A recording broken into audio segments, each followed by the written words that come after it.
अस्सलामुअलैकुम। उम्मीद करता हूँ कि आप ठीक होंगे। Smart Solutions Organization video customer services में आपको खुशामदीद। आज की वीडियो के अंदर हम ERP के सबसे अहम मॉड्यूल फाइनेंस के मुतालिक बात करेंगे। फाइनेंस में कौन कौन से फीचर्स मौजूद है, कैसे एंट्री की जाती है, ट्रांसैक्शन की रिपोर्ट को कैसे जनरेट किया जाता है और इसके अलावा ट्रांसैक्शन की डिफरेंट टाइप्स और फर्दर इनकी आगे डिटेल्स देखेंगे। तो चलिए ये तमाम चीजें जानने के लिए हम चलते हैं कंप्यूटर की स्क्रीन पर। ERP में लॉगिन होने के बाद आपको स्क्रीन कुछ ऐसे दिखाई देगी। स्क्रीन में क्या क्या मौजूद है, हमारी वीडियो कस्टमर सर्विस टीम अपनी पहली चार्ट ऑफ अकाउंट की वीडियो में ये बहुत तफसील के साथ बता चुकी है। लिहाजा हम अपने असल मौजू की तरफ चलते हैं, यानी फाइनेंस की तरफ। फाइनेंस मॉड्यूल को ओपन करने के बाद आपको स्क्रीन के लेफ्ट साइड पर इसकी कंप्लीट डिटेल दिखाई देगी। इसके अंदर सबसे पहले हम बात करेंगे GL ट्रांसैक्शन की, जिसके अंदर cash payment voucher, bank payment voucher मौजूद हैं और इसके अलावा दूसरी ऑप्शन भी मौजूद है। सबसे पहले हम देखेंगे कैश पेमेंट वाउचर को।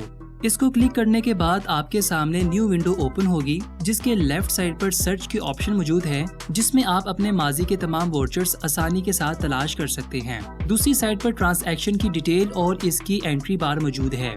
मिसाल के तौर पर मैं पानी का बिल अदा करना चाहता हूँ, तो इसका क्या प्रोसेस होगा वो देखते हैं। बाय डिफॉल्ट यहाँ पर कैश इन हैंड सिलेक्ट है। क्यों सिलेक्ट है? क्योंकि हम कैश पेमेंट वाउचर के अंदर मौजूद है, लिहाजा by default cash in hand he select होगा। अब हम यहाँ ऐड पर क्लिक करेंगे तो हमारे पास फर्दर फिर एक न्यू विंडो ओपन होगी। यहाँ पर हम अपनी आइटम को सिलेक्ट करेंगे, यानी वाटर बिल के अकाउंट को सिलेक्ट करेंगे। अब कंफर्म करने के लिए इसको हम चेक करेंगे। चेक करने के बाद सबमिट के बटन पर क्लिक करेंगे तो हमारे पास ये अकाउंट एक्टिव बार के अंदर आ चुका है। यहाँ पर अगर आप गौर करें तो आपको अकाउंट का नाम, इसकी नरेशन, बैलेंस, डेबिट और क्रेडिट की ऑप्शंस देखने को मिलेंगी। सबसे पहले हम देखेंगे कि अकाउंट का नाम हमारा वाटर बिल आ चुका है। अब हम यहाँ पे इसकी ऐड करेंगे नरेशन। नरेशन क्या है? ये एक छोटी सी डिस्क्रिप्शन होती है जिससे पता चलता है कि ट्रांजैक्शन किस वजह से और क्यों की गई है। तो हम जल्दी से यहाँ पर टाइप कर देते हैं मंथ ऑफ अक्टूबर 2021। ये ऐड करने के बाद हम इसको डेबिट में लिखेंगे 2500। डेबिट में क्यों लिखेंगे? क्योंकि हम वाटर बिल के अकाउंट के अंदर ये पैसे ट्रांसफ़र कर रहे हैं, लिहाजा हम यहाँ से डेबिट करेंगे और दूसरे अकाउंट से इसको क्रेडिट करेंगे। ये सारा प्रोसेस करने के बाद हम सेव पर क्लिक करेंगे। जैसे ही सेव के बटन को क्लिक करेंगे तो आप देखेंगे कि ऊपर ग्रीन कलर में आपको एक नोटिफिकेशन दिखाई देगा। इसका मतलब ये है कि आपकी ट्रांजैक्शन सक्सेसफुली कंप्लीट हो चुकी है। अब आप इसी वाउचर को डेट के साथ भी सर्च कर सकते हैं और प्रिंट का बटन प्रेस करने के बाद आप इसकी फिजिकल रिपोर्ट भी जनरेट कर सकते हैं। मैं यहाँ पर इसको सिलेक्ट करता हूँ और PDF के बटन पर क्लिक करता हूँ तो मेरे पास इसकी एक फिजिकल रिपोर्ट देखने को मिलेगी, जिसको हम सेव करके एज अ फिजिकल रिकॉर्ड अपने पास महफूज भी कर सकते हैं। यहाँ पर आप देखेंगे कि अकाउंट का नाम यानी वाटर बिल है, उसके बाद उसकी डिस्क्रिप्शन जो हमने मंथ ऑफ अक्टूबर 2021 लिखा था और हमारे पास उसकी अमाउंट 2500 भी मौजूद है। अब यहाँ पर एक और पॉइंट उठता है कि अगर हम मल्टीपल अकाउंट्स की एक टाइम में ट्रांजैक्शन करें तो क्या ऐसा पॉसिबल है या नहीं। तो आए देखते हैं क्या ये ERP ऐसा कर सकती है या नहीं। न्यू ट्रांजैक्शन के लिए हम न्यू पर क्लिक करेंगे और इसके बाद ऐड पर प्रेस करेंगे। ऐड पर प्रेस करने के बाद वही विंडो हमारे पास दोबारा ओपन होगी। इस बार मैं यहाँ पर टेलीफोन के बिल्स को ऐड करना चाहता हूँ, जो कि एक टेलीफोन का होगा और एक मोबाइल का होगा। मैं फ़ोन लिखकर टैब प्रेस करता हूँ तो मुझे ये सजेशन में दोनों टाइप्स देगा। मैं यहाँ पे टेलीफोन बिल और मोबाइल बिल दोनों को सिलेक्ट करता हूँ चेक मार्क करके और उसके बाद इसको हम करते हैं सबमिट। सबमिट करने के बाद एक्टिव बार के अंदर ये दोनों अकाउंट्स हमारे आ जाएंगे। यहाँ पर हम इसके डेबिट लिखेंगे। फॉर एग्जांपल मैं यहाँ पे लिखता हूँ 3000 और मोबाइल में हम लिखते हैं 1000 और इसकी नरेशन टाइप कर देते हैं। तो वही टाइप करेंगे मंथ ऑफ अक्टूबर 2021। जल्दी जल्दी से हम टाइप कर देते हैं और इसी को कॉपी करके नीचे पेस्ट कर देंगे। पेस्ट करने के बाद हम इसको सेव करेंगे। वही नोटिफिकेशन हमें मिलेगा कि आपकी ट्रांजैक्शन सक्सेसफुली कंप्लीट हो चुकी है। फिर हम इसको प्रिंट करेंगे और इसका एक प्रिंट भी चेक करेंगे। PDF में इसको देखेंगे तो ये हमारे पास इसकी रिपोर्ट भी उसी टाइम जनरेट हो चुकी है। तो ये भी ERP का एक बहुत ज़बरदस्त फीचर है कि आपको रन टाइम पे ही रिपोर्ट जनरेट करके देता है। अब यहाँ पर मैं आपको एक चीज़ दिखाना चाहता हूँ कि मैंने दोनों अकाउंट्स को डेबिट किया तो मेरी टोटल अमाउंट बनी 4000। अगर मैंने दोनों को डेबिट किया तो कोई तो ऐसा अकाउंट होना चाहिए जिसको क्रेडिट होना चाहिए। तो हमारे पास ये ऑप्शन मौजूद है कैश इन हैंड की, जहाँ पे आपको 4000 लिखा हुआ दिखाई दे रहा है, जो कि इस टाइम क्रेडिट हुआ है। तो ये भी ERP का एक अच्छा सिस्टम है कि दोनों को सेम रखकर फिर सेव करता है। अब हम जरा इसकी सर्च बार को भी चेक करते हैं कि इसका क्या प्रोसेस है। यहाँ पर आपको डेट देखने को मिलेगी फ्रॉम दिस डेट और टू दिस डेट, कि यहाँ से यहाँ तक आपको ऑप्शंस देखने हैं। इसके बाद इसके अंदर दो और फीचर्स हैं, पोस्ट और अनपोस्ट का। पोस्ट का मतलब ये है कि वो वोचर्स जो आप सेव कर चुके हैं, जिनको आपने पोस्ट कर दिया तो वो लॉक हो चुके हैं, मतलब दोबारा आप इनको एडिट नहीं कर सकते। और अनपोस्टेड का मतलब है कि आप इनको दोबारा से एडिट कर सकते हैं।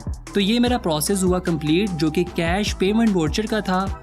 अब हम देखते हैं बैंक पेमेंट वोचर को।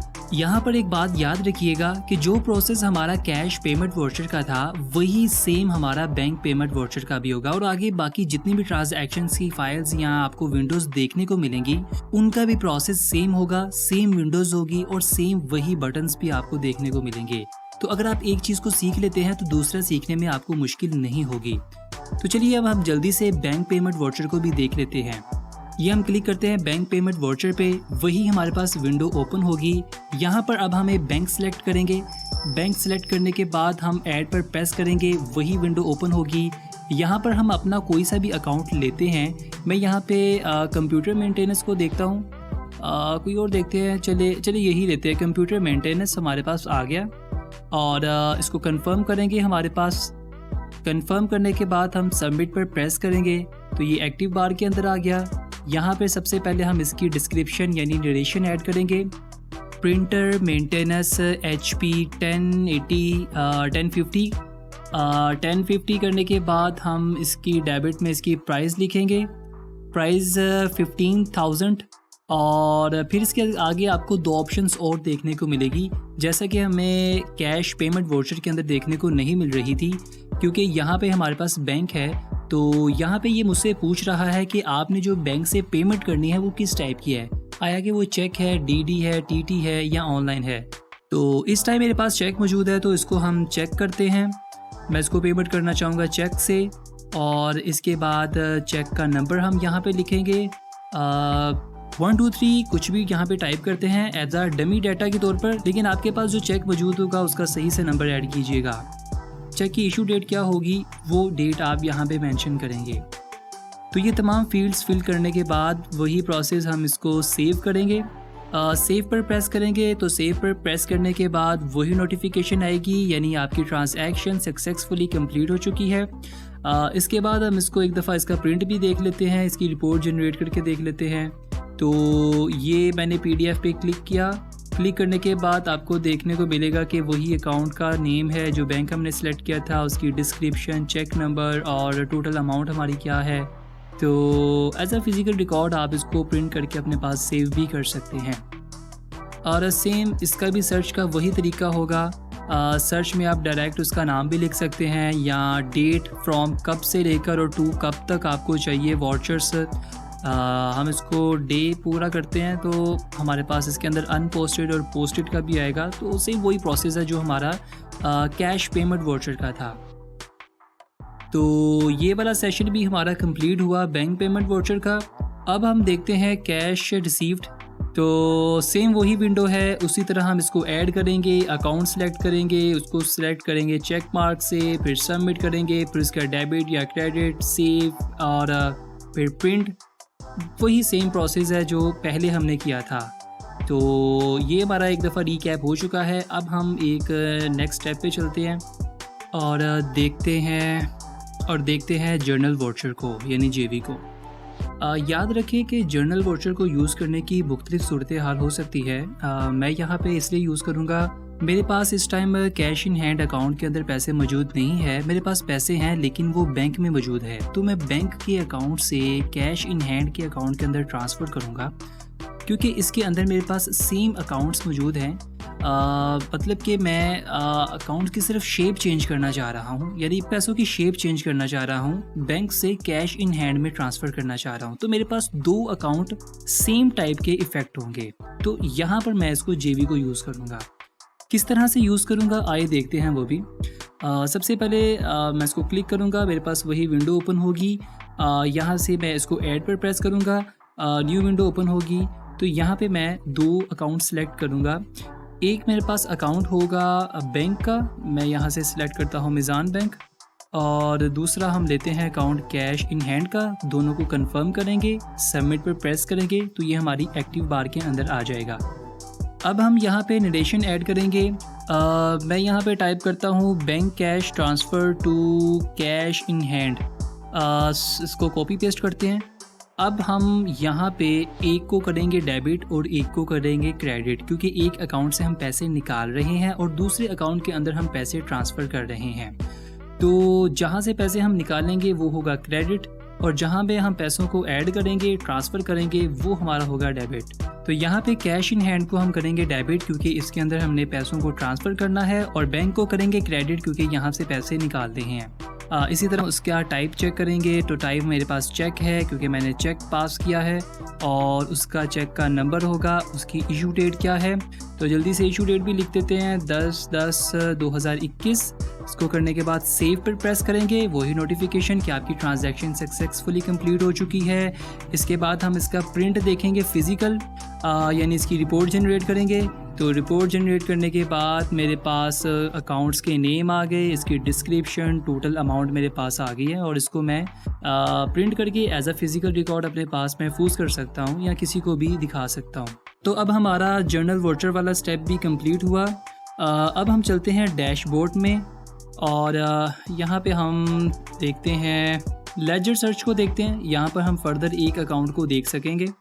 लेजर के अंदर आएंगे, यहाँ पे हम फर्दर एक एक अकाउंट को देख सकेंगे। मैं यहाँ पे सिलेक्ट करता हूँ कैश इन हैंड को, तो मेरे पास ये उसकी तमाम तर ट्रांजैक्शंस आ गई हैं, किस डेट को, कौन सी टाइप, और जो मेरे पास इसकी डिस्क्रिप्शन जो मैंने नरेशन लिखी थी वो आ गई। और इसका एक और मज़े का फ़ीचर ये है इस ERP का, अगर मैं इस एक अकाउंट को इस पर डबल क्लिक करूँगा तो ये मुझे दोबारा उसी साइट पर ले जाएगा जहाँ से मैंने इसको ऐड किया था। और याद रहे कि अगर ऐड करने के दौरान हमने इसको पोस्ट किया हुआ यानी लॉक कर दिया, तो डबल क्लिक करने के बाद मुझे दोबारा तो वहाँ पे ले जाएगा, मैं उसको फिर एडिट नहीं कर सकूँगा। लेकिन अगर मैंने अनपोस्टेड के ऊपर चेक करके इसको सेव किया हुआ, तो फिर इसके ऊपर डबल क्लिक करके दोबारा से मैं वहाँ पे जाके इसको एडिट कर सकूँगा। तो ये अनपोस्टेड और पोस्टेड का फीचर इसलिए इस्तेमाल होता है। अब हम डैशबोर्ड के अंदर आते हैं और ट्रायल बैलेंस की तरफ आएंगे। ट्रायल बैलेंस से मैंने इसको सर्च किया, मेरे पास सारे अकाउंट आ गए। यहाँ पर हम इसका ओपनिंग क्लोजिंग देख सकेंगे।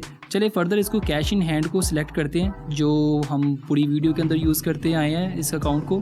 यहाँ से इसको सर्च करेंगे, चेक करेंगे। सर्च करने के बाद तो मेरे पास सिंपल ये एक आ गया कैश इन हैंड का।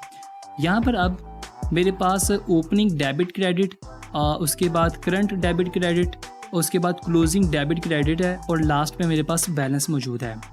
अब यहाँ से भी मैं इसको डबल क्लिक करके इसके लेजर के अंदर आ सकता हूँ, और आने के बाद इसको प्रिंट करेंगे। बाय मिस्टेक मैंने इसको सिलेक्ट नहीं किया, अभी इसको सिलेक्ट करते हैं। अब दोबारा से इसका प्रिंट निकालेंगे तो मेरे पास सिंपल एक लेजर यानी कैश इन हैंड की रिपोर्ट जनरेट हो गई है। और जो अभी हमने जितनी ट्रांजैक्शन की हैं, ये उन तमाम ट्रांजैक्शन की मुझे फ़िज़िकल रिपोर्ट एक दिखा रहा है। तो ये थे कुछ प्रोसेस ट्रांजैक्शन के। तो आज की वीडियो के अंदर हमने फाइनेंस का मॉड्यूल देखा, इसके अंदर कैश पेमेंट वाउचर को देखा, बैंक पेमेंट वाउचर को, उसके बाद जर्नल वाउचर को, और फिर डैशबोर्ड के अंदर आके हमने ट्रायल बैलेंस और लेजर को देखा। तो ट्रांजैक्शन हमने काफ़ी सिंपल तरीके के साथ की। उम्मीद करता हूँ कि ये वीडियो आपके लिए काफ़ी मददगार साबित होगी।